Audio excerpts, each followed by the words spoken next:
Hi, I'm Suky from Professional Selection. Today I'd like to talk about why you shouldn't put negative comments, statements out on social media. It doesn't matter whether it's Twitter or whether it's LinkedIn and so forth.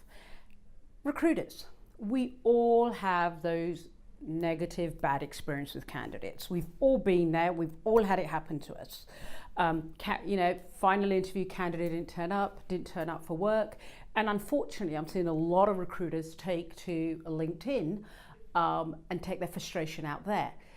It's not a good move. And I'll tell you for why. First of all, you don't know what's happened in that candidate's personal circumstances that has made that happen. Secondly, your potential clients are reading that. Or even your existing clients and other potential candidates that are in the process. So just be careful what you put out there. Now, if you have had a negative experience with a candidate, I'm not saying don't say anything. What I'm saying is maybe pick up the phone. But before you start having a go at them, understand why they done what they done. You don't know what their reason was.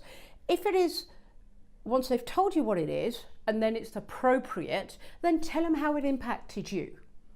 Because a lot of times I don't think candidates are actually really aware of how much work, time, effort as recruiters we put into their job search. Now, by the same token, be careful if that candidate has told you that the reason they were unable to attend the interview and not call you, whatever the case may be, because they had a personal, genuine emergency, don't talk about how it impacted you. Just acknowledge it, and then you move on.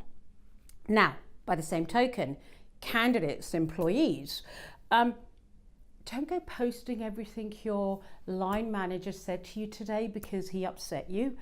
First of all, that line manager's probably on social media, so he's probably reading the comments you're making about him. And if you're talking about my current company, it doesn't take a lot for anybody to work out who your hiring manager is, so it's going to get back to them. Nobody wants to work with somebody that is complaining about them in a public domain without going to them first. So my suggestion to yourself, and even if it is a recruiter and not necessarily your line manager, I would pick up the phone and talk to them. If you can't get your recruiter, as an example, to acknowledge what you're saying or respond or deal with it, go to their line manager.